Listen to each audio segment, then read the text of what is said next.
Slowly, I became aware of my surroundings as my thoughts began to emerge from the fog in my mind. The ominous twilight of my basement workshop, illuminated only by the light from the slightly open door, reflected my mood. One of the rackets I had been working on earlier was still clamped in a vise on the workbench. I could hear our two youngest daughters playing on the other side of the partition in the playroom, and I could hear the sounds of the Disney movie they were watching on the VCR. Sitting in my old beat-up chair, I glanced at the clock on the wall. I had been sitting here for more than half an hour. My thoughts were spinning in circles, not moving, not seeing, not understanding what I didn't want to hear. Sunday night dinner was over. My wife, Sally, was cleaning the kitchen and doing the dishes while I went down to my workshop to grab some of my rackets for the upcoming fall racquetball tournaments. I had been a keen gamer for 7 or 8 years, playing several morning matches a week before going to work as an engineer at GM. I also participated in at least one evening league every fall, winter, and spring. I was proud that in a relatively short period of time I achieved good success and always played in the A category. And several times a year I participated in local tournaments, usually finishing in first place. Playing racquetball regularly helped me maintain a weight of about 200 pounds on my 6'2" frame. Our 7-year-old daughter, Jessie, followed me downstairs to watch her favorite movie in the playroom, and our youngest, 4-year-old Ellie, followed. Ellie was at the age where Jessie couldn't go anywhere without Ellie wanting to go with her. We're lucky that Jessie hasn't been annoyed by it yet. I feared the day when she would grow up, and that would change. Our 9-year-old son Jason was already aware that he was a boy and the eldest in the family, so he should not play with his younger sisters. Most likely, he was in his room, building or playing with model airplanes and cars. By the time I was done with the grips on 3 rackets, which I kept in my gym bag, I noticed that the string tension on a couple of them needed adjusting. Murphy's Law worked the string will definitely break at least once a week in the middle of a match. I looked into the playroom. The girls were in the middle of watching Lady and the Tramp, and I decided to go upstairs. As I walked up the stairs in my socks and got closer to the slightly open basement door, I heard Sally's soft voice talking on the phone. The thought occurred to me that maybe I could sneak up on her and play a little prank. I was thinking about setting the mood for something more later, even though we had already had our usual mattress time the morning before. Approaching the door, I looked through the crack to see where she was. Perfect, I grinned happily. Sally leaned her elbows on the kitchen counter with her back to me, wearing tight jeans and holding the phone to her ear. Her blouse was untucked and hanging down, and I could see her bare stomach and the slightest hint of a bra. Her red hair was pulled back into a ponytail that bounced up and down when she spoke. Even after 3 children and 10 years of marriage, Sally remained attractive. She was approximately 5 feet 6 inches tall and kept her weight around 130 pounds through regular exercise and healthy eating. With age and maturity, her curves became softer, but she was even sexier than when we got married. She was 23 and I was only a year older. Kids may have slowed our sexual rhythm over the years, but we always made time for each other a couple times a week. Now the sight of her magnificent pear-shaped butt and long, slender legs was beginning to cause a certain reaction in me. As I slowly opened the door wider, I began to hear part of the conversation taking place on the phone. "Scheduled for Tuesday and Thursday from 9 to 3, I heard. There was a small silence as she listened to the other person. "Yes, I can talk. Phil is in the basement with the girls." "Why?" "Yes, I think so too, Debbie. I've been thinking about this a lot lately." "Next weekend. I don't think we have anything planned. Perhaps I can." "Yeah, now I understand." She was talking to her friend and boss, Debbie Bradshaw. They seemed to be discussing another one of their regular shopping trips that happened 3 or 4 times a year. I slowly opened the door wider and started to go out to quickly pounce on the prize that was beckoning to me, but suddenly I stopped, puzzled by a strange sound. Sally giggled. "What the hell?" Then she giggled again, listening to something Debbie said. It amazed me that I couldn't remember Sally giggling like that after our honeymoon. Then she lowered her voice and I could hear. I'd like to try this again before the wart is removed. Suddenly, this comment reminded me of a conversation I witnessed a couple of months ago at a bar. I felt dizzy and weak. I quietly walked back to the basement steps and slowly almost closed the door behind me. When I did this, Sally continued to laugh and almost whisper into the phone. I could only hear isolated words. Last time. I really liked it. I know, I know. Yeah, both. Tell him what we'll see. Yeah, no, I can wait. I was standing in the darkness of the staircase when she began to end the conversation. Suddenly, I didn't want her to know I was there, so I quietly turned and walked back down the stairs and staggered back to my workshop. I collapsed into a chair, thinking about the conversation that came to mind. This happened last spring after one of the last matches in our Wednesday evening racquetball league. A few of us went to the bar after the game for a couple of beers, as we did about once a month. An hour later, it was just me, John Harrison, and Craig Davis. John and Craig were best friends and joined the Y in Oak Park just a couple of years ago. John was a heavy beer drinker, but Craig only drank soft drinks. I eventually found out that he was an alcoholic and had quit drinking several years ago. From what I heard, the only problem with his alcoholism was that after a couple of beers he couldn't have sex, which apparently irritated his wife. But he still loved going to bars and always joined the group when possible. Both were married. John had 2 children. Craig had one. As usual, after discussing the matches, for a while the conversations and jokes turned to the topic of sex and women. After a dozen times in a bar with these two, I realized that they had no principles about cheating, and a couple of times they showed unusual interest in my marriage and my sex life, which made me feel uncomfortable. On at least one occasion, I left after one glass of beer to avoid the topic.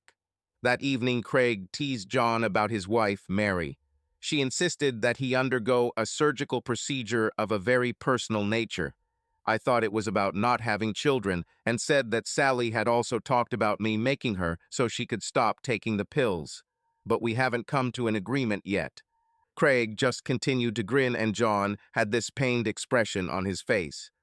"Oh no, she wants him to remove the wart," Craig said with an almost strangled laugh. Surprised, I said, "I think I've lost the thread of the conversation. What are you talking about?" John blushed slightly, but explained that since adolescence he had had a common, very simple wart on his private part. He admitted that over the past couple of years, the wart had grown and it had begun to cause concern to his wife. His wife, Mary, insisted that it should be removed. It seemed to me that John was less concerned that his wife might lose pleasure than that he would lose the advantage he had in seducing other women. Apparently, his wart often became a topic of discussion and aroused some curiosity when he tried to persuade women other than his wife into bed. It was around this point that I realized the conversation was getting too deep for me and decided to leave. Now I sat in the dark, thinking about that conversation. I just couldn't believe that Sally could be involved in anything that her phone conversation suggested. Sally knew that John and Craig were the ones I played racquetball with. I've talked about them a few times before, and their names were usually on the match schedules I kept with our calendar. But as far as I knew, they had never met. However, no matter how hard I tried to deny it, my thoughts continued to form a single picture. I had a terrible feeling that I didn't know anything, and I started to sweat. I just couldn't believe Sally would do something like that, and desperately hoped there was some reasonable explanation. And whatever was going on, it looks like Debbie was involved too. Sally's boss, Debbie Bradshaw, became assistant manager of the store where Sally worked about 5 years ago. She transferred from the company's headquarters somewhere in the Detroit area. She previously worked at the same store right after college before heading to the big city to take management training. Debbie was married to Josh, an accountant whom she met while working in Detroit. Sally mentioned that Josh was her second husband. Sally and Debbie were close in age and became close when Sally was pregnant with Ellie. Debbie was pregnant at the same time with her daughter Shannon, their first and only child. Both children were born within a month of each other, which brought Debbie and Sally even closer. We've interacted with Debbie and Josh a few times over the years, usually at some work event related to Sally and Debbie. We didn't belong to the same social circles and were probably a step down financially. Debbie was a smart, beautiful blonde with green eyes, but it always seemed to me that she should be the center of attention. Josh seemed like a nice guy, but I always thought his main focus was on his work. John and Craig joined a racquetball league at the IMCA about 2 years ago. John owned a construction business and Craig was the managing partner of a home building company. His father-in-law was the senior partner. We were all about the same age, married and had families, so we had a lot in common. But strangely enough, the only time we interacted was during racquetball games or on the rare occasions when we would go out for a couple of beers after a game. Our families have never met. As often happens, when you start communicating with new people, you discover that you have mutual friends and acquaintances. One day, when I mentioned the store where Sally worked, John said he knew someone who worked there. It turned out it was Debbie Bradshaw. Debbie graduated from the same school as John and Craig, but a year later than them. He said they cross paths a couple of times a year. The shopping trips started about 2 years ago when our youngest, Ellie, was going through her terrible 2 years. Sally had a particularly difficult time with Ellie for several months. Jessie went to kindergarten, so she was only home half the day. Trying to take care of 3 kids, take care of the house, and work a couple days a week takes its toll. Exhausted, I couldn't help her much since I was working overtime every week on the project I was assigned. It got to the point that one night, when everyone had already gone to bed, she collapsed on the sofa and began to sob from disappointment and fatigue. I hugged her and just held her until she calmed down. We talked about the situation, and she complained that if she could just get a break sometimes, it would be easier for her. I was so sorry that I couldn't be there for her the way she deserved that I offered to take full responsibility for the children the following weekend if she wanted to rest. She tearfully thanked me and said she would think about it. A couple of weeks later, Sally said she had talked to Debbie about needing some time away from the kids. Debbie suggested going shopping together and visiting several high-end shopping centers in the suburbs of Detroit. Debbie was sure her husband wouldn't mind. Despite my reservations about taking her out with a credit card to high-end stores, I agreed. So the next free weekend, Sally and Debbie left on Saturday morning for Detroit. They stopped for breakfast along the way, then visited one of the shopping centers. In the afternoon, they checked into a hotel, had dinner, then went to the cinema. Before leaving, I insisted that Sally call me immediately after checking in and give me the phone number and room number where she was staying, which she did. The next day they checked out, had breakfast, and went to another shopping center before finally returning home around 5 p.m. Sally was so grateful for the trip that as soon as she walked through the door, she hugged and kissed me tightly and talked non-stop about the shops and restaurants. The sex was wonderful that night. She didn't spend too much money, but she bought some nice things for herself and the children. I was happy for her, and besides, the kids were pretty well behaved, so I had no complaints. This happened more than 2 years ago. Since then, shopping trips have become regular. Every 3 or 4 months, they departed on Saturday morning and returned late on Sunday. I didn't mind. I enjoyed spending time alone with the children, and this seemed to make Sally happy. I was trying to remember if there was anything unusual or if anything had changed since the trip started. I remembered that the second time she went, she came back in a completely different mood than after the first trip. For some reason, she seemed thoughtful, sad, and maybe a little nervous. I mentioned it that night and asked what happened. She replied that nothing had happened, but that she had started her women's days, and I knew that she sometimes gets depressed at this time. Of course, there was no sex that night. The more I thought about it, the more I realized that after that first trip, we never made love the night she returned, or for a few days after that. But there was always sex a few days before she left, and every time, in the week preceding the trip, Sally was always in high spirits, almost in seventh heaven. I didn't think much about it before, but now I do. About that moment, I heard Sally call to me from the top of the stairs, "Phil, it's time for the girls to go swimming. Can you send them upstairs?" I just sat there, trying to get my thoughts in order. Phil, Phil, can you hear me? I got up from my chair, walked to the foot of the stairs, and shouted to her irritably, "Yes, I heard you. I will bring them." I went into the playroom and, despite their protests, kicked the girls upstairs. After they left, I started packing up my things, putting them in their places, mostly just to kill time. I needed to put my thoughts in order and not allow the emotions raging inside me to manifest themselves. Finally, I could no longer stall and went upstairs. Sally was leafing through a cookbook in the kitchen when I walked through the door. She turned to me, put her arms around my neck, and kissed me passionately before I could react. She pulled away and, smiling, looked into my eyes. "Is something wrong, dear? You seemed irritated to me."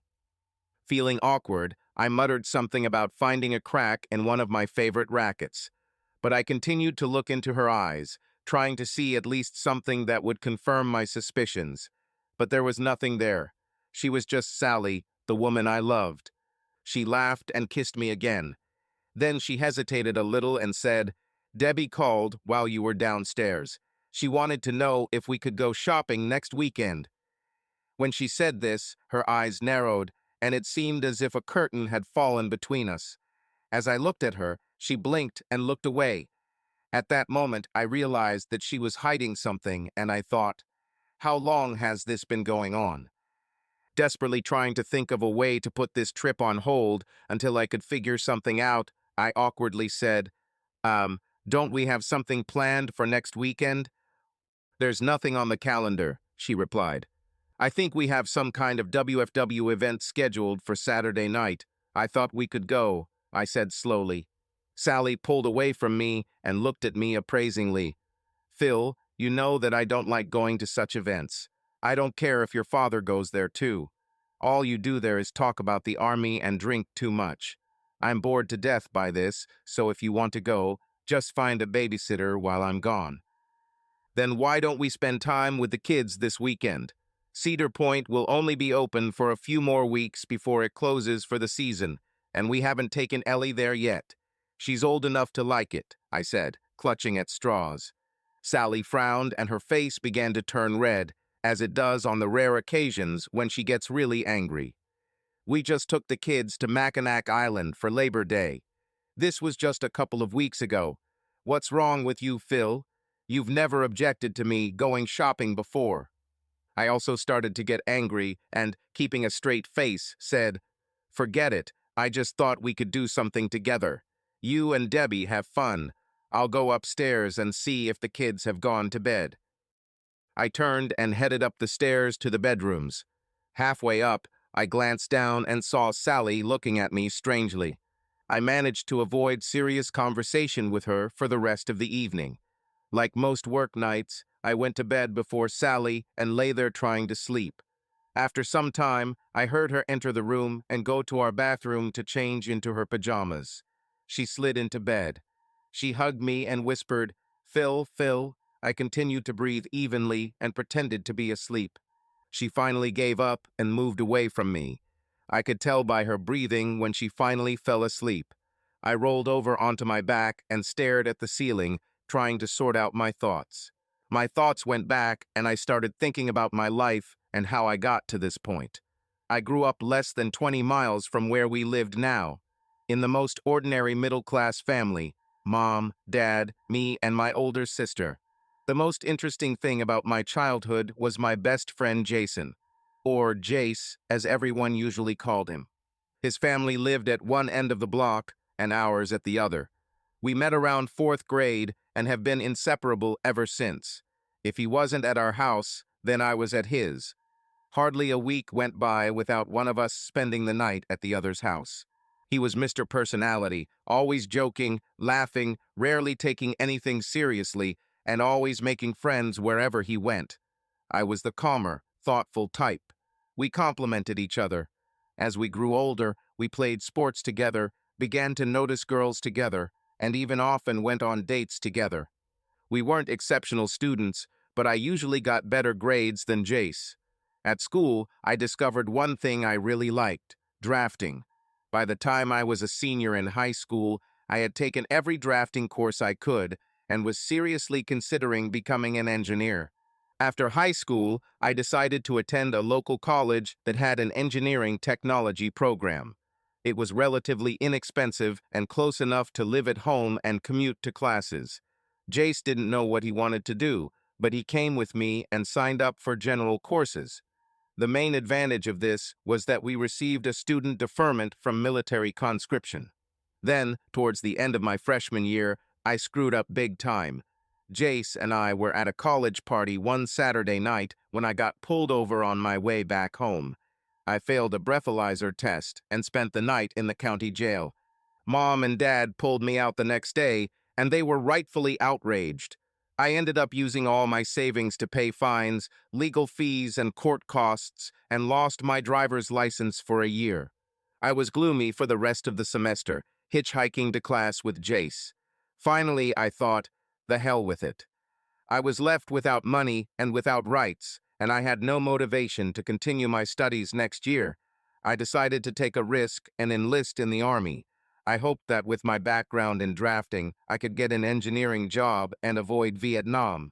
At least that's what the recruiter told me. Of course he lied. When I told Jace about my plans, he immediately decided to join me. The recruiter said that we could go through the program for friends and were guaranteed to go through training together. So we set off. The basic training was difficult but bearable. Halfway through the course, we took a series of aptitude tests for different military specialties. The Army, with its infinite intelligence, decided that we would be best suited to work as fire control specialists. The job involved operating what the Army called a fire control computer, but it was actually a beefed-up calculator that calculated distances, azimuths, and the amount of explosive required for an artillery shell to hit a given target. After basic training, we were sent to Fort Sill to learn a new profession. Fort Sill wasn't the most pleasant place, but Jace and I managed to have some fun.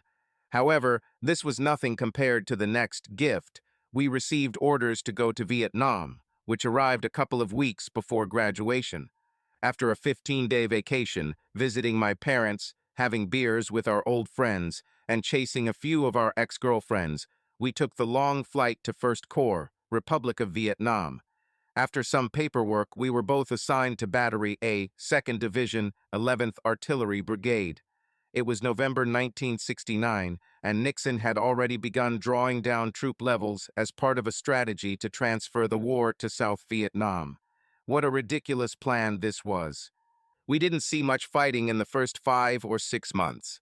We fired at many targets from various emplacements throughout the First Corps, but only came under fire a couple of times.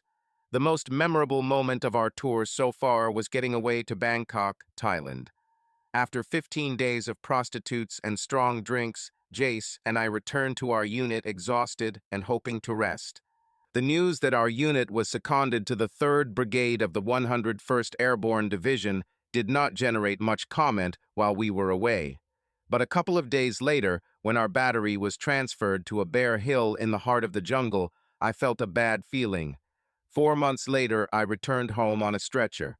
Jace came back dead. I was severely traumatized physically and mentally. I spent several weeks in the hospital and a couple of months in rehabilitation. I also saw a psychiatrist to try to cope with what happened. After doctors declared me partially fit for duty, I was sent back to Fort Sill to join the training brigade, where I became an assistant instructor. I didn't really like talking to anyone, so I took classes at the local college and spent my free time drafting. A year later, I applied for early demobilization to return to school. As the Vietnam War came to an end, the Army was also thinning its ranks. I was accepted into an engineering technology program at the university closest to home. The Army approved my request, and I was discharged 5 months early after 2 years and 7 months of service. I moved back in with my parents and applied for veterans benefits. Living at home, my needs were minimal. I saved most of the money I made in Vietnam. Education benefits and income from my part-time job covered all my expenses. Looking back, I realized that I was a typical, if not stereotypical, Vietnam soldier who survived combat. The public reaction to the war, and to those of us who fought in it, coupled with my injuries and what I saw and did, made me an embittered, withdrawn recluse. I grew my hair and beard. I wore a hoodie and wore my old beat-up army jacket most of the time. Worn jeans and scuffed sneakers completed my look. I went to university, to work and home. I know Mom, Dad, and my sister Terry were worried about me, but I just didn't feel socially engaged in life anymore. I still saw a therapist at the Department of Veterans Affairs once a month, but that didn't help much. Once a week, I would visit Jace's parents, and we would talk about him and how great it was to spend time together. They seemed to enjoy it, and it was the least I could do for them. One afternoon, I was sitting in the reading room of the International Center on campus. Several times a week, I had a couple of hours between classes, and I usually spent that time studying or reading. I tried to ignore the noise around me when a voice interrupted my thoughts. "Can I sit here?" I looked up at the man standing on the other side of the table and was stunned. Long red hair and flawless pale skin that can only be seen on a true redhead. Curious brown eyes looked at me, waiting for an answer. I licked my lips nervously as I looked at her perfect scarlet lips. I was lost in these thoughts when she repeated her question. "Do you mind if I sit here?" Having difficulty finding the power of speech, I squeezed out, No, sit down." While she was arranging her books and pushing back her chair to sit down, I looked at her out of the corner of my eye. She was 7 or 8 inches shorter than my 6-foot height and weighed about 120 pounds, beautifully built. For the next half hour, she was immersed in her books, while I pretended to be engrossed in mine. From time to time, I stole glances at her, admiring her appearance. After I did this for the 5th or 6th time, I looked up and saw her looking at me. She pointed to my army jacket and asked, slightly hesitantly, "Are you a veteran?" I nodded. Then she clarified, "Vietnam." I flinched when I heard this, since often the reaction to such a question was not the most pleasant. But I just said, "Yes," and left it at that. A few minutes later, she said joyfully, "My father is a veteran. He served in the Korean War. He was a Marine." I relaxed a little, thinking that maybe it wasn't so bad. She then added, "He was even injured." She said it like it was some small thing. "Civilians," I thought with disgust. But he simply nodded and explained that I spent almost 3 years in the army, but tried to avoid mentioning Vietnam. We started talking and talked until she said that she had to go to class. She collected her books, said goodbye, and left. I was sorry that she left. She was the first woman I'd actually spoken to since I'd gotten home. A couple of days later, I was sitting in almost the same place again when I heard a familiar voice. "Hey, can I sit here?" This time I answered more coherently than the first time. I tried to immerse myself in my book, but she started talking to me as if we were best friends. After a while, she suddenly stopped and, blushing slightly, said, "I just realized that I've been chatting incessantly, and I don't even know your name." A little embarrassed, I extended my hand and said, "My name is Phil Robinson." She laughed and said, "Sally Baxter. Nice to meet you." It turned out that we both had a lot of free time between classes every Wednesday, Monday, and Friday. Over the next couple of weeks, we often spent this time together talking.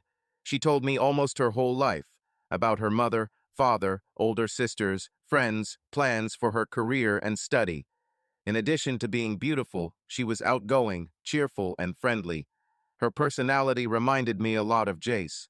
I noticed that I started sharing stories with her about my family and school, but didn't talk too much about the past. I avoided questions about the army. To be honest, I liked listening to her more. She could read the phone book to me, and I would still listen. I was completely fascinated by her. Somehow, she managed to bring me out of my state of apathy and made me interested in something other than studying. After our second meeting, I noticed that I started shaving in the morning for the first time in weeks. After the third or fourth meeting, I even went and got my hair cut and started dressing less casually. Mom immediately noticed the changes and started asking questions. Shyly, I admitted that I had met someone who interested me. She made fun of me, but I saw that she was happy. A few weeks after we met, I plucked up the courage to ask her out. She looked pleased and immediately said yes. Like me, she lived at home and traveled to classes. When she agreed for me to pick her up on Friday night, she said with a laugh, "I warn you, my dad can be strict with people who ask me out. Are you sure you're ready for this?" I looked her straight in the eyes and said, "Sally, I think that in order to spend the evening with you, I'm willing to put up with your father." And I thought to myself, and I'm ready for life too. She blushed and said, "Oh, what a flatterer." I began to realize that she blushed easily. On Friday evening, I knocked on her door, and a woman with a warm smile answered the door. Before I could even say anything, she said, "You must be Phil. We've been waiting for you. Please come in." She took me by the hand and led me into the house. While she was doing this, she called over her shoulder, "Jack, Sally's boyfriend has arrived." Then she turned to me and said kindly, "Don't worry about Sally's father. He's not as scary as she says. By the way, my name is Emily." And she shook the hand she was still holding. I didn't know how to react when her father came out of the kitchen. He was a big man, about my height, but obviously 30 pounds heavier. I weigh 180 pounds. Not thick, but rather strong. "I'm Jack," he said in a deep voice and extended his hand to me, looking at me intently. "Phil Robinson," I replied, shaking his hand firmly. "Let's go into the living room and talk for a few minutes while Sally finishes," he suggested. The three of us walked through the kitchen into a cozy, wood-paneled room. There was a TV in the corner. Next to it, there was a sofa and a couple of armchairs. One wall of the room was occupied by a fireplace and a shelf that stretched along the entire wall. On one side of the shelf sat a triangular wooden box with a neatly folded American flag. On the other side of the shelf was a wooden box with a glass front, the kind I've seen in stores on military bases. These boxes were used to display military mementos, insignia, ribbons, and medals. Between these two boxes, on a pedestal, lay an M1 Garand rifle. With a shiny butt and a carefully polished belt, she looked very impressive. A framed USANC flag hung above the rifle. All this made a very impressive impression. Jack noticed me looking at the mantle and said proudly, "I served in Korea as a Marine. I would have remained in service, but I was wounded during the breakout from Pusan and again during the retreat from the Chosin Reservoir. After that, I didn't pass the medical examination." I nodded and said, "Yes, Sally mentioned that. Tough times." "Sally says you're a Vietnam veteran," Jack continued as we all sat down. "Yeah, been there for a while," I said, feeling uncomfortable. "What were you doing there?" "I was a fire control specialist in an artillery battery, 155, I replied. He nodded in agreement. 155 are the workhorses of artillery. What part of Vietnam did you serve in?" Emily chimed in, "Sorry to Jack, he's a bit of a military history geek. He follows all the news about the war." "I understand," I replied. "Our battery was located in different places in the First Corps."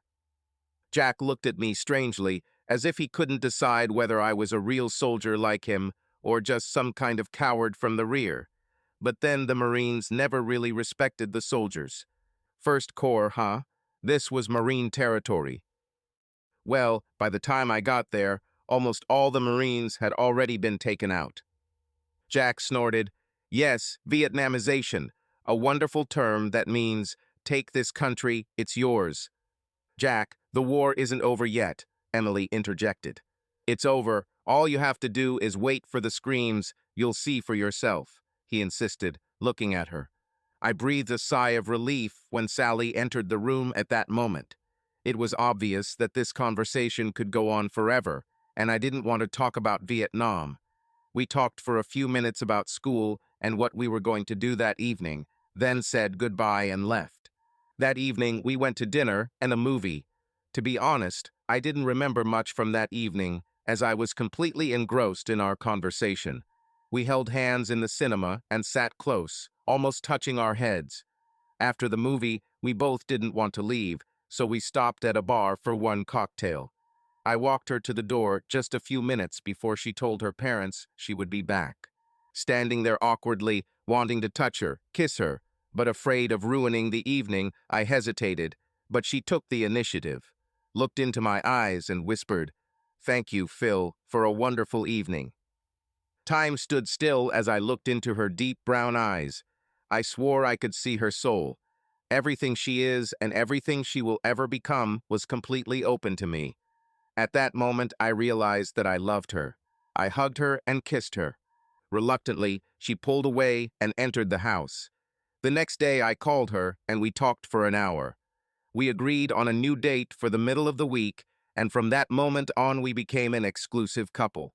A few weeks later, I plucked up the courage to tell her that I had rented a motel room for the following Saturday. She blushed as usual, but then simply smiled and nodded. The evening was something one could only dream of. There were a few awkward moments when she saw the scars Vietnam left on me, but I assured her that the doctors had put everything back together and I was doing great. Quietly, I said in her ear, "Sally, I love you. I know maybe you don't want to hear this yet, but I can't help myself." Sally raised her head and looked at me.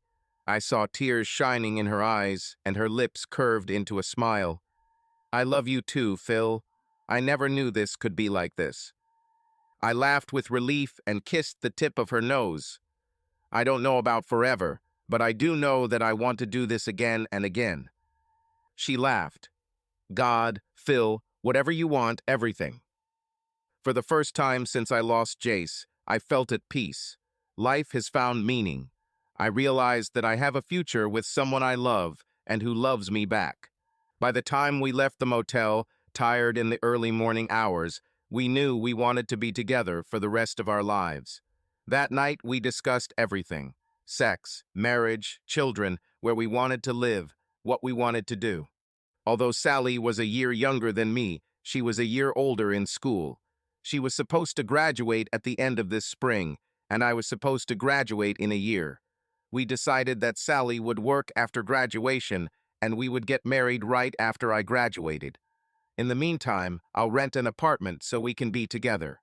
A week later, I brought Sally to my parents. My father, Dave, worked as a toolmaker for GM. My mother, Donna, had been a part-time teacher's aide since my sister and I were in high school. Sally hit it off with my parents straight away. Mom later said that they not only loved Sally for who she was, but also because she brought me out of my shell. And I really have changed. I was happy. Most of the time I couldn't stop smiling. It got to the point where the next time I went to see my therapist, he kicked me out of the office and told me not to come back. Relations with Sally's father, Jack, remained wary. I'm sure he was worried about the man who had captured his youngest daughter's heart. The fact that we were close didn't help either.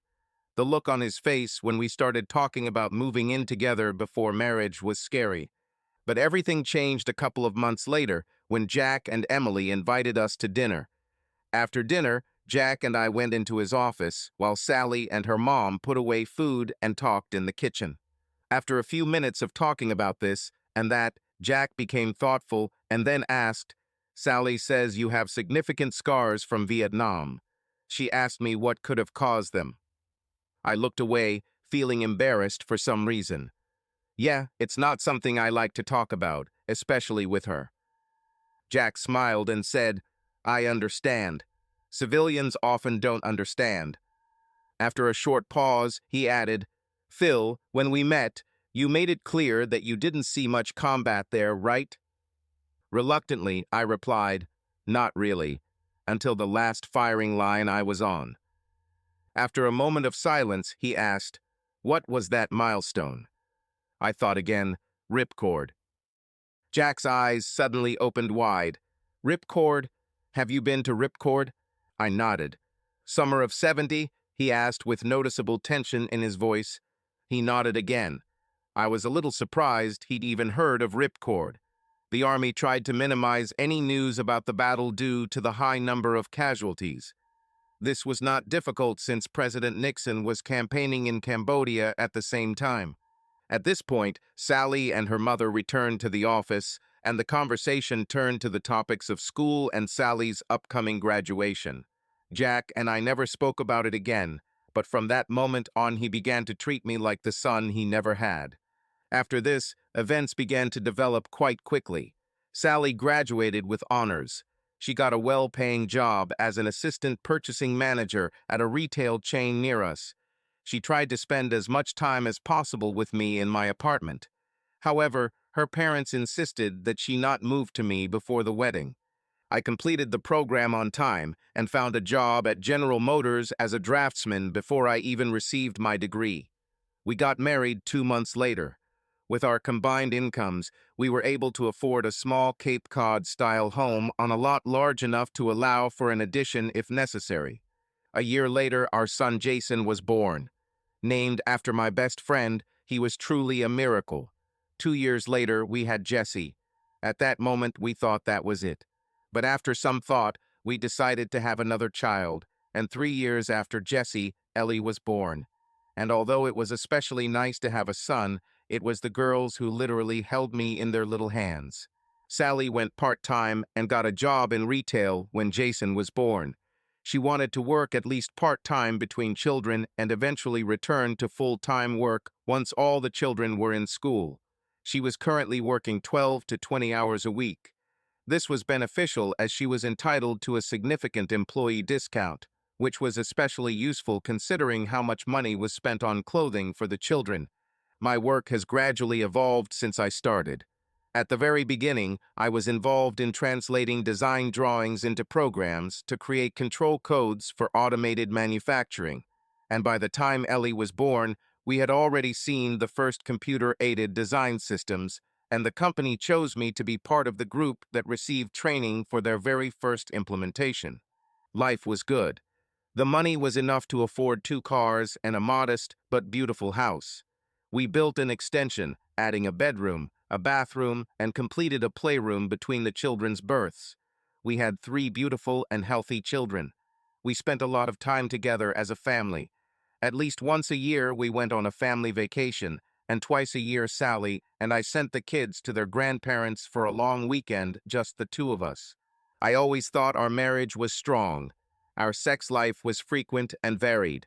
Sally was always a willing and enthusiastic partner. We were not shy about confessing our love to each other. We hugged, held hands, and touched each other often. I looked at her, then at the wives of other men, and thought how lucky I was, and often told her about it. I always believed that we were still as much in love and attracted to each other as we were 10 years ago. Now I wasn't so sure about it. I felt like my life was falling apart. At night, sleep never came to me. I probably only slept for a couple of hours. I skipped my morning workout at the IMCA and staggered into the office, closed the door, and stared at the wall. I knew I needed to come up with a plan, a course of action. I needed to somehow figure out what was going on. I could have directly asked Sally what was going on. As far as I knew, she had never lied to me before. But if she's already hiding something, will she tell me the truth now? And how would I know this? I knew I had overheard. I knew what I saw in her eyes. I started doodling in my notebook and taking notes on what to do next. What steps to take to find out what's going on. But when it came to figuring out what to do if the worst-case scenario happened, I didn't know what to do. I loved Sally. I loved my children. The thought of losing them scared me to death. But even scarier was the thought that maybe Sally didn't really love me. For the next few days, I was like a zombie at work and at home. I couldn't think of anything else. Sally didn't even notice until Jason said something was wrong with Dad. I just said that I was thinking about some project at work. On Tuesday, I went back to my normal routine and went to play racquetball before work as usual. John was there, and of course Craig. I suddenly realized that I had never seen John without Craig and vice versa. I knew that if John was involved in something, then so was Craig. When I entered the locker room, they were standing at the end of one of the rows, changing clothes and talking quietly to each other. When they noticed me, John laughed and Craig grinned as if he knew something I didn't. I suddenly felt anger rising within me. For the first time, I began to think of them as my opponents. John was about an inch taller and 10 pounds heavier than me. Craig was a little shorter and stockier. I usually beat them at racquetball, mostly because I played longer and was in slightly better shape. I pulled myself together, and about 6 of us played a couple of matches. John and Craig were friendly, and we exchanged a few casual phrases before we all washed up and headed off to work. On Wednesday, I decided to try to find out where John and Craig would be on Saturday. I called John's home from work and spoke with his wife. Told her I'm one of the guys from his racquetball league and called to see if John could play on Saturday. She replied that she understood that he was going to a business conference in Detroit that afternoon and would be back on Sunday. When I heard this, my heart sank. I decided to call Craig's home and received the same answer from his wife. I slowly hung up the phone and stared out the window. Everything turned out to be true. It must be true. All 4 meet there. But the question remained, how far did it go? Anyway, this has gone too far. I was angry. I heard a little voice in my head saying, do something. On Friday evening after work, I went to see my mom and dad. His father had recently retired, and they planned to spend the winter in Florida. However, in anticipation of this, they spent a lot of time tidying up the house in case they found something suitable there. They also loved taking their grandchildren with them whenever they had the chance. I told them I needed to talk to them, and we sat at the kitchen table with iced tea while I tried to find the words. Finally, I sighed and said, I don't know how to say this, so I'll just say it straight out. I think Sally is cheating on me. As soon as I said this, tears started rolling down my face, and I almost sobbed. This was the first time I said something unthinkable out loud. Mom and Dad recoiled in shock. No, no, it can't be. Not Sally. Sally couldn't do that to you, Mom whispered. Son, why do you think that? The father asked quietly. I told them what I overheard and what I found out. Mom cried quietly and shook her head. Her father hugged her and hugged her tightly. What do you want from us, Phil? Dad asked. I need to know for sure. I need to be where they are tomorrow night. I know this is asking a lot, but could you take the kids tomorrow and keep them until Sunday? I begged. The father nodded. Of course, Phil, but I pray this turns out to be a misunderstanding. I nodded. Yes, me too. Thank you for doing this. I'll call you in the morning. I left feeling depressed. When I got home, Sally was busy around the house, finishing cooking dinner. She turned around when I entered the kitchen, put her arms around my neck, and kissed me. The kids are in the playroom and dinner will be ready in 20 minutes, she said happily. I could tell her thoughts were already on the upcoming weekend. She was literally beaming. It seemed that she was on the rise, almost as if under the influence of some kind of drugs. And by the way, I suddenly realized that we haven't made love since last Saturday. We missed our usual midweek session, probably due to my lousy mood this week, and I even took sleeping pills a few times to get me through the night. But Sally didn't remind her of this either. I wondered what she would say. Hesitantly, I said, Honey, I just realized that we haven't made love since last weekend, and you're leaving this weekend. How about we put the kids to bed early and spend some time together tonight? Sally pulled away from me and took a step back. I saw that veil in her eyes again, and her smile became forced. You know, Phil, I would love to, but my women's days started a little earlier, she said hesitantly. With no expression on my face, I said, Oh, of course I understand. She stroked my cheek and said seriously, I will definitely compensate you for everything, I promise. Okay? I barely restrained myself from pushing her hand away. Yes, we agreed, I muttered. She hugged me and happily went back to cooking. I slowly went upstairs to change clothes. Sally always had these as regular as clockwork when she took her pills. Now everything was clear. She's saving herself for a date tomorrow. If I had any doubts before, they are now gone. I felt angry, and a voice repeating, do something, was getting louder. It was not easy to hold back at dinner without showing all the emotions that I was experiencing. The children chatted as usual, but Sally was absorbed in her thoughts. Could this be our last family dinner? I looked away as tears welled up in my eyes at the thought. The next day, we followed our usual Saturday routine. The older children cleaned their rooms after breakfast. Ellie pretended to help. When they finished, they were allowed to watch cartoons. I pottered around in the garage until it was time for Sally to leave, and then I returned to the house. Sally was just coming down the stairs with her suitcase and yelling at the kids to behave while she was gone. Ellie followed her, shouting, "Buy me something, Mommy, buy me something." Sally stopped at the bottom of the stairs, set down her suitcase, and took Ellie into her arms, hugging and kissing her. "Of course, dear, just be good for Daddy." Sally handed Ellie to me, kissed me, and said, "I have to go. I have to pick up Debbie in 20 minutes. I nodded. "Don't forget to call me as soon as you get to the hotel." "What will you wear there?" She laughed and said, "I always call. This is the Red Roof Inn in Rochester Hills. Bye." And she walked out the door. I stood on the porch, holding Ellie in my arms, and watched her drive away without looking back. Once her car was out of sight, I slowly walked back into the house and yelled to Jace and Jesse. I had at least 2 hours before Sally would call to say she had arrived safely. Enough time to do what I have to do. They came downstairs, chatting and asking questions about why I had called them. I told them we were going to Grandma and Grandpa's for the night, so they needed to pack some things: pajamas, a change of clothes, and their favorite toys. After grumbling a little, they complied with my request and went back to their rooms. I helped Ellie pack her things, and we left the house and got into the car. Mom and Dad were waiting for us at the door when we arrived. I brought everyone into the house and helped them get settled. Before I left, I told my father, "Thank you, Dad. I hope I'm wrong." My father looked at me with concern.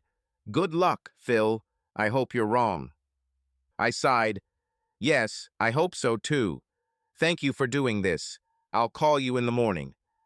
I went home through the airport. I went to Avis and changed my car. I didn't want anyone to recognize where I was going. A couple of hours later, I was sitting in the kitchen, staring at the clock. My brain kept replaying the events of the week in slow motion over and over again. When the phone finally rang a little after 1 p.m., I stared at it blankly before coming to my senses and picking it up. "Is that you, Phil?" I heard Sally's voice. "Yes, it's me." "You didn't even say hi. Are you okay?" "Yes, everything is fine. How are you doing?" I asked a little sarcastically. "I don't know what you mean by, how are we doing, but we got here safely. On the way we stopped for lunch. We're in room 168, and the phone number is 555-645-0168. We talked a little about small things, then she said, "Debbie is waving at me, I have to go. We're going to spend the day at the Meadowbrook Village Mall. See you tomorrow." And the telephone signal sounded when she hung up without waiting for my goodbye. I thought to myself, she didn't even say "I love you." And she didn't say that this morning when she left. I dialed the number I had previously found for the Red Roof Inn and asked to be connected to the reservations department. I asked if Sally Robinson had registered yet. They told me that yes, she had registered and offered to connect me with her number. I said that this was not necessary since I would see her later. I hung up and then dialed the same number again. This time I asked if John Harrison had checked in. They told me yes, but he hasn't stopped by yet. I said I would call back later and hung up. I sat staring at the phone, trying to suppress the anger that threatened to develop into violent rage. It was a scary feeling that I hadn't experienced in many years. I stood up and slowly walked down to my workshop, opened the lock on the gun cabinet door, and stood looking at my dad's old 16-gauge shotgun, a Model 73.306 Winchester, and an old air rifle I used as a kid. My dad gave me his gun when he and my mom decided to retire last year. I had purchased a Winchester previously when I had been deer hunting for several years. I could no longer bear the thought of going hunting again after Vietnam. I stood there, lost in thought. I knew that if I took the gun with me, I might never see my children again. I leaned down and opened the bottom drawer, pulling out an old, beat-up shoebox from the corner. I lifted the box upstairs and dumped its contents onto the kitchen table. I sorted through things until I found what I was looking for. I pulled out the kabar knife I bought in Bangkok, bent down, lifted my pant leg, and tied the knife to my calf, then closed it again. I packed a few things I might need: driving gloves, a bottle of water, and a couple of chocolates. It was after 2 when I got behind the wheel to begin the 90-mile drive to Rochester Hills. I carefully pulled into the Red Roof Inn parking lot and drove slowly along the building until I got to room 168. I didn't see Sally's car, so I parked a few rows behind her room, turned off the engine, and waited. I didn't want to, but I kept thinking and remembering about Sally and the children. It was after 5 when a new red pickup truck that I recognized pulled up. John and Craig got out of the car. They looked quite happy, laughing and talking. They took out several suitcases and a refrigerator from the trunk and entered the next room. About 45 minutes later, they came out again and got into the pickup truck. I followed them for a few miles until they pulled into the parking lot of a bar called Tapper's Pub. I stopped on the street and watched them go inside. I then slowly drove around the parking lot and almost immediately noticed Sally's car. I parked on the street where I could see both the front door and John's red pickup truck. I thought about going inside, but the bar seemed small and I was afraid of being noticed. I sat listening to an old country music station and an endless string of songs about failed relationships. It suited my mood. It was after 9 when they finally left the bar, laughing and joking and holding hands. Instead of trying to keep an eye on them, I decided to return to the hotel earlier. At this time of night, I didn't think they would go anywhere else, and standing where I was, I could easily get onto the road before they did. I parked in front of their rooms again with the windows open about 10 minutes before the pickup and Sally's car pulled into the lot. All 4 of them came out and stood in front of number 168, talking. I was close enough to see them clearly in the light above the door, but far enough away that I couldn't hear what they were saying except for the occasional burst of laughter. They seemed to be having a nice argument about something. A few minutes later, John, with great fanfare, pulled the coin out of his pocket, threw it into the air, caught it, and, opening his palm in front of everyone, showed which side it fell. Some of them exclaimed joyfully, others sighed in disappointment, after which Craig pulled Sally towards him and kissed her. Smiling, Debbie took John's hand and pulled him into another room. With an embrace, both couples walked cheerfully into their separate rooms, turning to point and wave to each other. I sat stunned. Who was with whom? What kind of game is this? My head was racing with furious thoughts, the realization of what was probably going on in room 168, and the voice I had been hearing all week was getting louder, screaming, "Do something, anything." Do what? It was obvious that this was not the first time. They were too relaxed with each other. I couldn't take back what Sally had already done. 10 years, 10 years of marriage and starting a family. She crapped all of this and crap on me. What's the difference now? I think I knew the answer to this question. At least I'd sleep better knowing I tried. At that moment, John came out of Debbie's room, wearing only boxers and a t-shirt. He had a bottle of beer in his hands. I looked at my watch and suddenly realized that I had been staring at their door for over an hour. John looked around the building to make sure no one was watching, and then walked confidently up to Sally's room and knocked on the door twice. A couple of minutes later, Craig came out of the room, dressed in jeans, shirtless and barefoot. He closed the door behind him. They talked for a few minutes while John sipped his beer. They then slapped each other's hands, and this time John went into Sally's room and Craig went to Debbie's. It suddenly dawned on me what had just happened. I'm furious. Suddenly, a voice started screaming in my head, "Do something, idiot."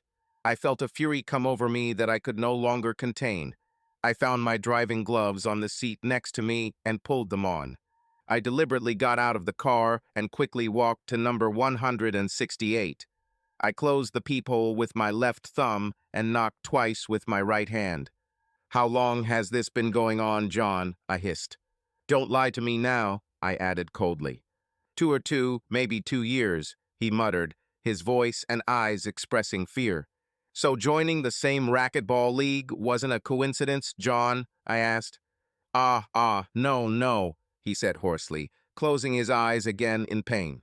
I thought about it, realizing that he wanted to be close to the man whose wife he slept with. You're a sick bastard, John. Look at me, John.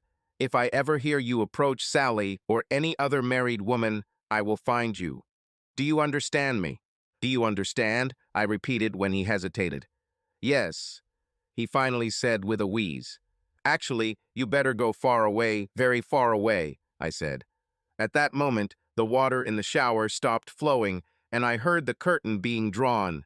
Sally's voice came from the bathroom. Hey, John boy, I thought you were going to take a shower with me. What's happening? And she giggled. I looked up just as the bathroom door opened and Sally appeared in the doorway. She was holding a towel and drying her hair when suddenly she saw me. Her eyes opened wide and she gasped, her face turning chalk white. The towel fell to the floor and her mouth opened. She tried to say something. Her body went into shock. John boy seems incapacitated, I growled.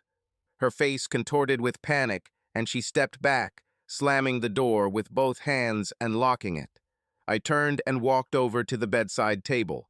I picked up the phone, cut the cord with one swipe of the knife, and then put the knife back in its sheath. I turned and headed towards the front door. I stopped at the door and looked around the room again. I suddenly screamed in frustration and pain, then swung my hand hard and threw the phone straight through the bathroom door with as much force as I could muster. The phone hit the door with a bang and fell to the floor. I went outside and closed the door behind me. I stopped for a moment and realized that the work was not finished yet. I walked over to another hotel room. Again, I closed the peephole with my left thumb and tapped twice with my right hand. The door opened and Craig started laughing and saying, "You guys are so loud." I heard a short cry from the bed and looked at Debbie sitting at the head of the bed, her eyes like saucers, her shaking hands holding the sheet under her chin. I stood up and headed to the bedside table. Debbie let go of the sheet and it fell around her waist as she pressed her shaking hands to her face, looking at me with fear. "Nice breasts, Debbie," I said, looking down at her. Then I took the phone and with a sharp movement pulled the cord out of the wall. I walked back to the door and turned to look at her again. "If you ever tell your husband you met me tonight, tell him I said hi," I said sarcastically. Then, changing his mind, he added, "Or maybe I'll tell him myself." I threw the phone into the corner of the room, then walked out, closing the door behind me. I stood outside, looking up at the night sky and taking a deep breath of the cool air.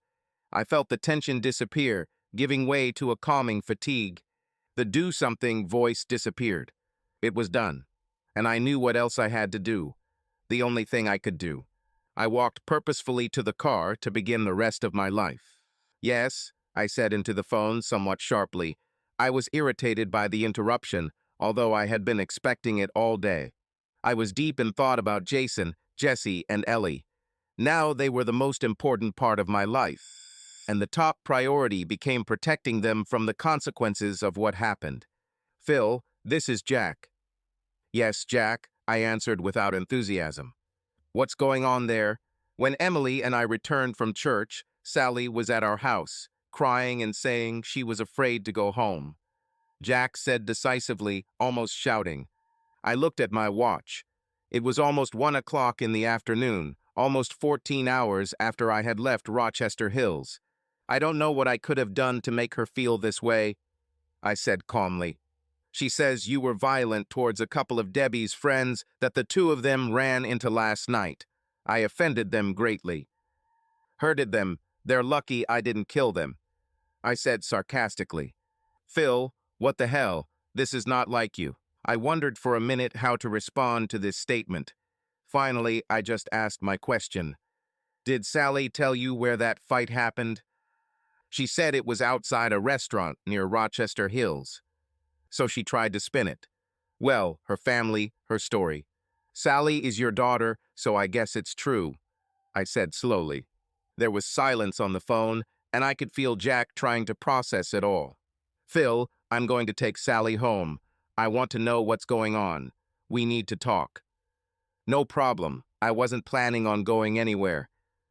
Jack hung up abruptly, but not before I heard in the background, "No, Daddy, no," I sighed. I thought it would be difficult for her. I was sitting at the kitchen table, looking at old photos and mementos that were in my shoebox, and working on my second beer when they arrived. Jack walked into the kitchen with Sally behind him tugging at his arm. "Please, Daddy, let's figure this out. Phil and I need some time alone." I looked closely at Sally. She had no makeup, her hair was down, her eyes were red and swollen. She was trembling as if she had a severe nervous breakdown. She refused to return my gaze, holding her father's hand and trying to guide him back to the door. But Jack refused to be controlled. Jack sat down in front of the kitchen table and stared at me. He silently looked at me and at the ka knife lying on the table next to my beer. Finally, he said, "Okay, Phil, what's happening?" I looked at Sally and said mockingly, "Yes, Sally, tell your father what's going on." She turned to me and said furiously, "Shut up, Phil. You and I can fix this," her voice commanded, but her eyes pleaded with me. I was angry that I thought everything could be fixed if we were left alone, or that she thought she could manipulate me. I decided to be as honest as she was lying, and it was she who dragged her parents into this. I looked Jack straight in the eyes. It turns out that Sally and her boss Debbie had a couple of playmates that they liked to get together with when they were out of town. I found out about this and objected. Quite harsh, I must admit. I said this more tactfully than she deserved. Sally gasped, backed away, and sat down on one of the kitchen chairs. Jack looked at me incredulously. "No, Phil, Sally wouldn't do that. I don't believe you." I thought about it for a minute, then turned to Sally and said, "Take off your clothes, Sally." "What? What?" she said in confusion. "You heard me. What's the matter? Your father has seen you without clothes before. It doesn't shock him." Sally just looked at me incredulously and didn't move. Jack just shook his head, as if he couldn't believe what he was hearing. I shrugged and said, "Okay, Sally. How about this? Take off your blouse, just your blouse, nothing else." Sally didn't move again, but the same frightened expression appeared on her face. Jack started getting angry at me and said, "That's enough, Phil. Now you are being cruel and disrespectful." I looked from Sally to Jack and back to Sally. I felt the anger overcome my feelings of pain and sadness. "Cruel and disrespectful, you say? Not even close, Jack. I'll tell you what it is to be cruel and disrespectful. If Sally had taken off her clothes, you would have seen what I saw in her hotel room last night, marks left by another man," I said in a voice devoid of emotion. Jack quickly turned around and looked at Sally. It was obvious from Sally's horrified expression that I was telling the truth. Suddenly, Jack collapsed into his chair as if his spine could no longer support him. Jack's expression crumpled as he covered his face with his hands and whispered, "Oh God, this will kill your mother." Sally turned pale and her eyes began to cry. "Please, Daddy, don't tell Mommy. We'll get through this. Phil, right? Please, Phil, please," she begged. I sat in silence, rearranging old photographs and fiddling around with souvenirs from his old shoebox, remembering another time when I was in incredible pain. After a few minutes, Jack straightened up and wiped his eyes. He looked at me without expression. "What are you going to do, Phil?" he asked as tears continued to stream down Sally's face. I sat and pondered this question for several minutes. Finally, I said slowly, "I never told any of you about Vietnam or Ripcord." I sighed. "Damn, I never told anyone about Ripcord, even to your therapist." I waved my hand at the pile of things on the table. "Isn't it ironic, Jack, that your generation hangs your war memorabilia on your mantle for display and admiration, while my generation puts our mementos in a shoebox and hides them at the bottom of the drawer?" "Why?" I said rhetorically. I picked up a faded photo of two tanned, lean young guys, bareheaded, wearing baggy jungle uniforms and dog tags around their necks, smiling at the camera as if Vietnam were a Boy Scout on a walk. Have I ever been this young? I definitely felt old. I threw the photo on the table between Jack and Sally and began to talk conversationally, as if I were talking or maybe even lecturing to strangers. Jace and I were sent to Ripcord Base in May 1971. This was one of many fire bases where our battery was assigned in Vietnam. We spent 6 months there, and the same amount remained before returning home. However, this time everything was different. We landed on an empty hill surrounded by dense jungle above the Ashao Valley near the border with Laos. This place was known to be very dangerous for the American Army and had previously seen fierce battles with heavy casualties. Ripcord AFP was created to support battalions of the 101st Airborne Division, which were combing the mountains on both sides of the valley in an attempt to thwart the North Vietnamese Army. The base consisted of our battery of howitzers, a mortar platoon, and a company of infantry. In total, there were no more than 400 of us. Almost the entire base was underground in bunkers and trenches. Later, we learned that we were surrounded by enemy forces tens of times greater than ours. I looked at Jack and said, "Does this remind you of something, Jack? How are your Marines at Chosin Reservoir?" Jack nodded, lost in thought. At the beginning, everything went relatively calmly, but on July 1st, the situation worsened sharply. For the first time, they started firing at us from mortars. The shelling became more and more intense, and by the end, we were receiving dozens of shells a day, suffering serious losses. We were constantly busy supporting the infantry, and our howitzers worked non-stop. One day, a Chinook delivering ammunition was shot down, causing a fire and many casualties. We were all shocked. I looked at Jace with tears in my eyes. When the Chinook crashed, we ran to help the wounded. "I will never forget this," I whispered. The shelling and attacks continued, and one night Jace, my best friend, was killed. This was the moment when I felt truly alone. After some time, I was seriously wounded and was evacuated from the base. The next day, the decision was made to evacuate Ripcord, and everyone was taken out and the base was bombed. I was sent to a hospital in Japan and then to Walter Reed. For my participation in hostilities, I was awarded a medal, but its significance for me was already different. I shook my head, but I wasn't okay. Not psychologically, at least. Every night I had nightmares and woke up screaming. I couldn't get rid of the images that constantly appeared in my head. I missed Jace's funeral, but made it home on leave before I was sent to Fort Sill.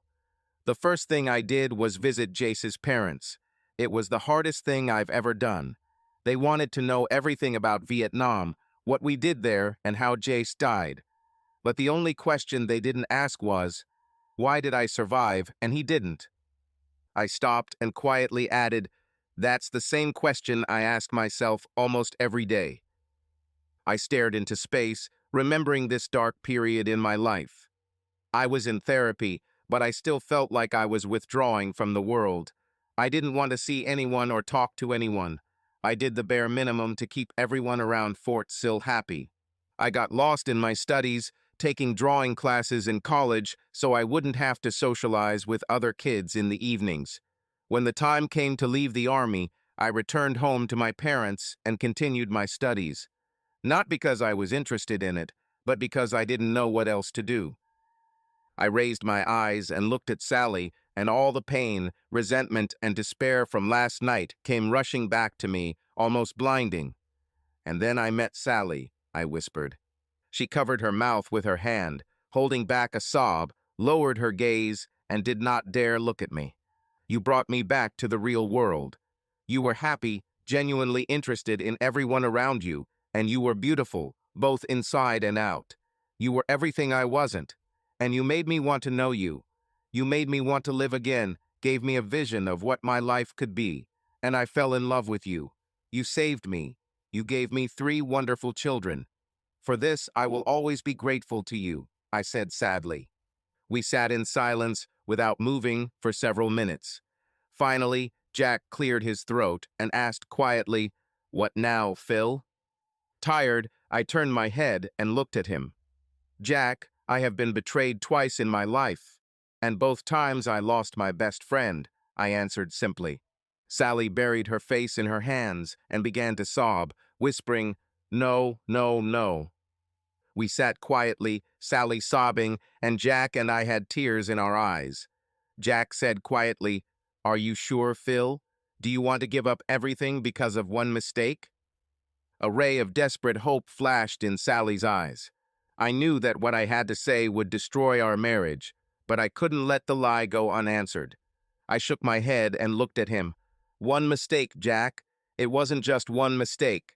I found out last night that Sally has been cheating on me for almost 2 years, and it wasn't with just one man."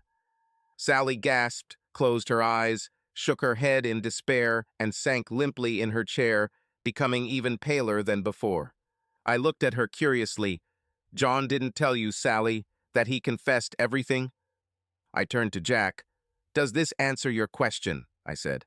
Jack slowly stood up and, looking sadly at Sally, said, "You are my daughter, and I must love you. But I've lost all respect for you, your behavior."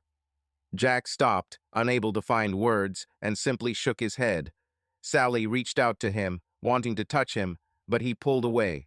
He turned to me and said firmly, "Phil, you don't deserve this. Do what you think is necessary, but please don't hurt her." I couldn't stand it. "No, Jack, I think I'm out of this state," I said sadly. "But if it makes you feel better, take this with you." I put the knife back in its sheath and handed it to him. Jack accepted it silently and headed for the door. His shoulders slumped. He must have been wondering how to tell Emily about this. When the door closed behind him, the phone rang, but neither of us paid attention to it. We just sat there, not moving, not talking or looking at each other. Finally, the call stopped, and the silence became even more oppressive. "Finally," I said, staring at one point, "I expected the police to come this morning, not your father." Sally winced and stammered.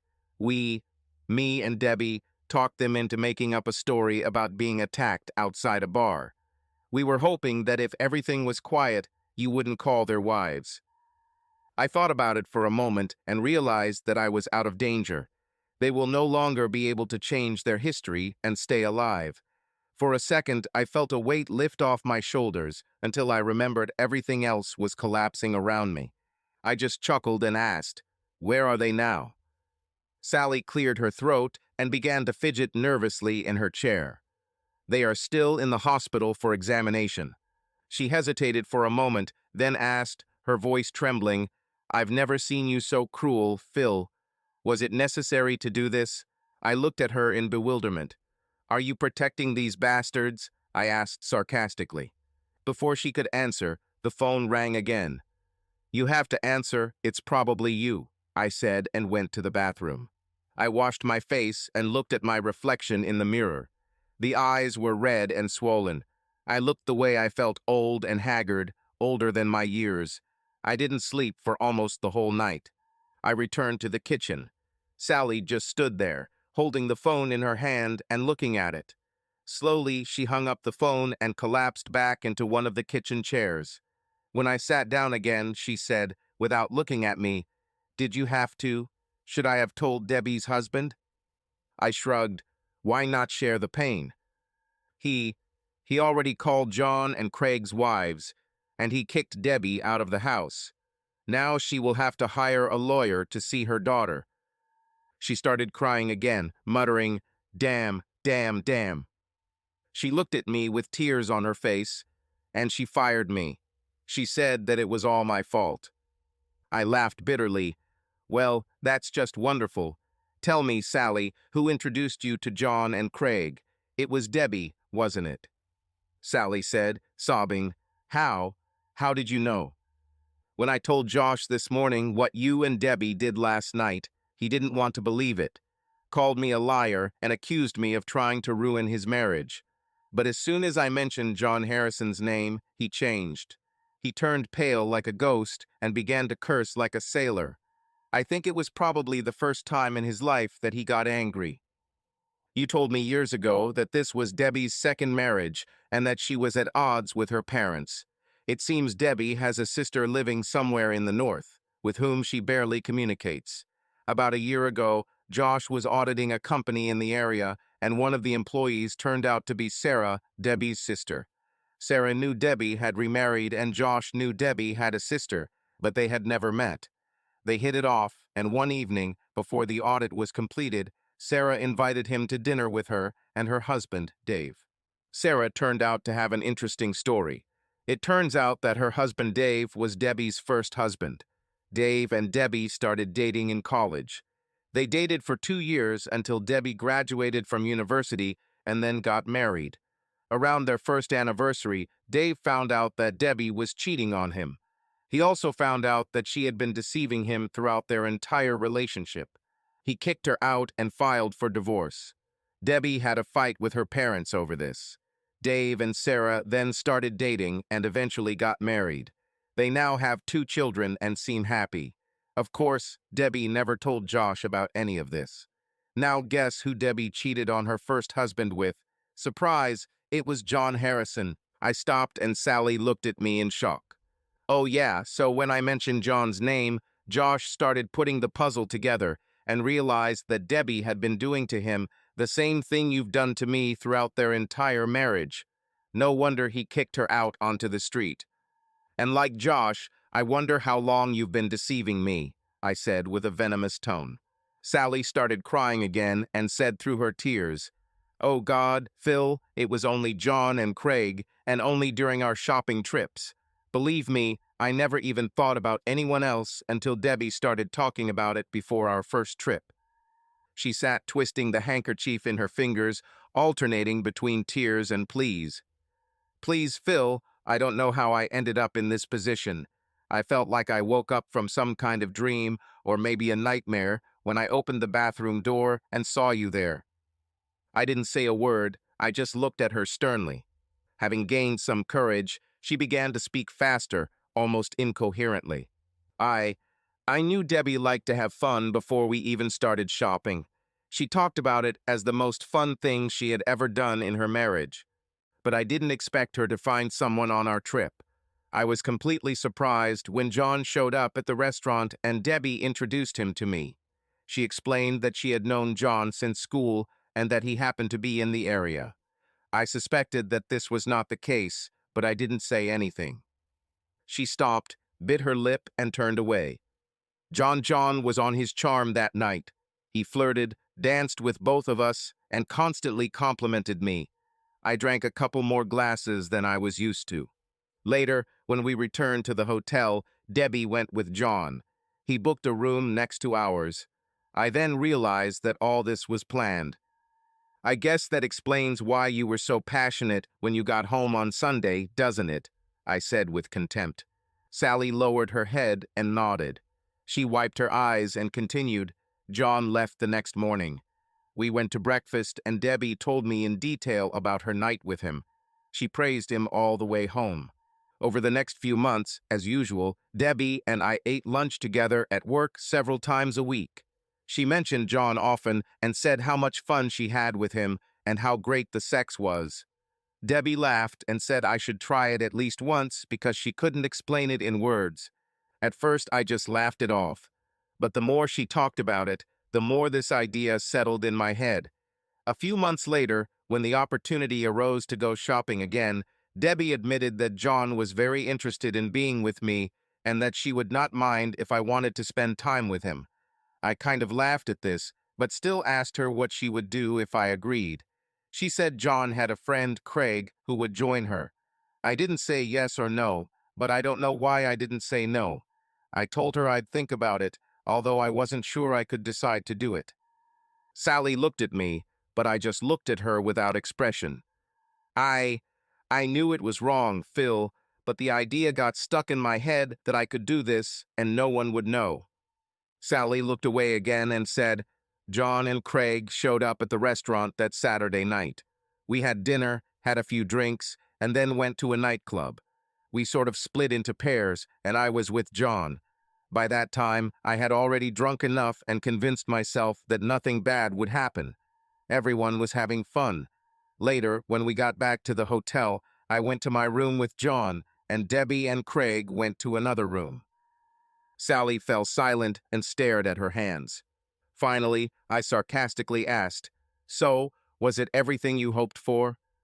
Sally looked at me through her tears. It, it was normal.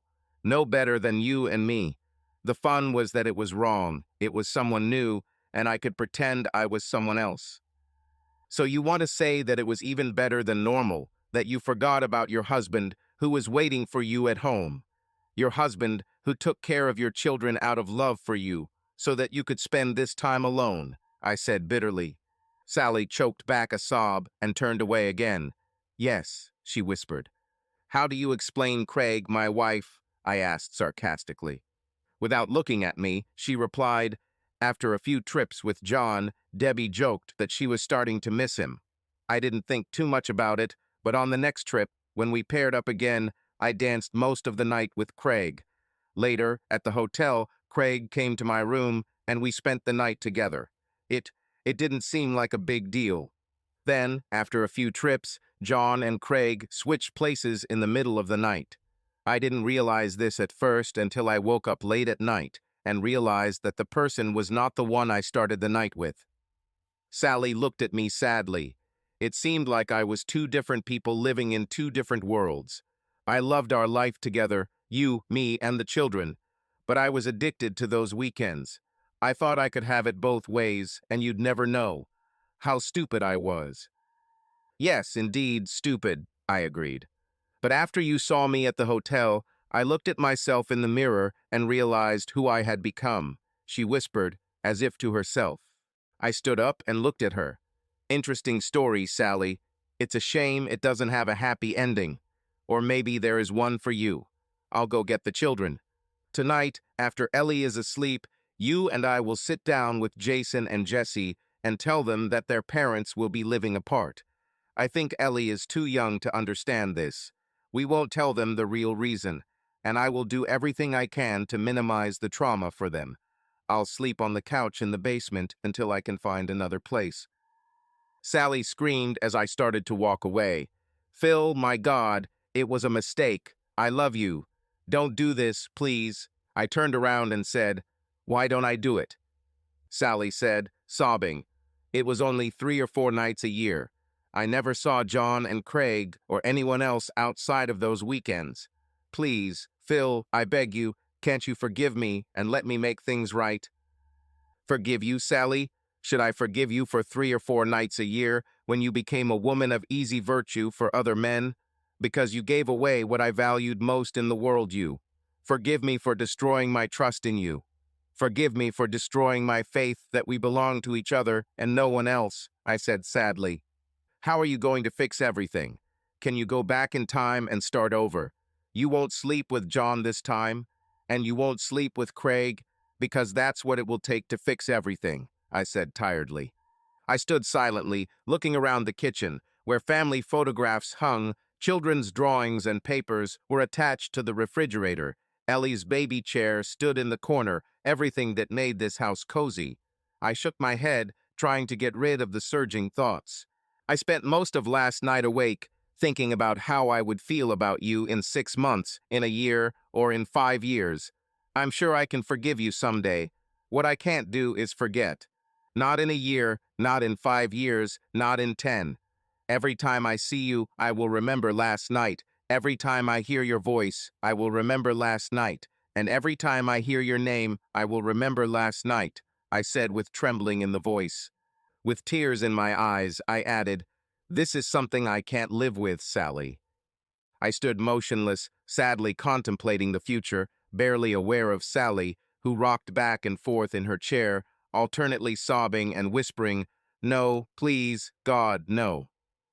After a few minutes, I quietly asked, Can you answer one question for me, Sally? She looked up at me with a look of complete emptiness, like that of a person sentenced to death who knows that his sentence will not be changed. You lost the person who loved you more than anyone in the world.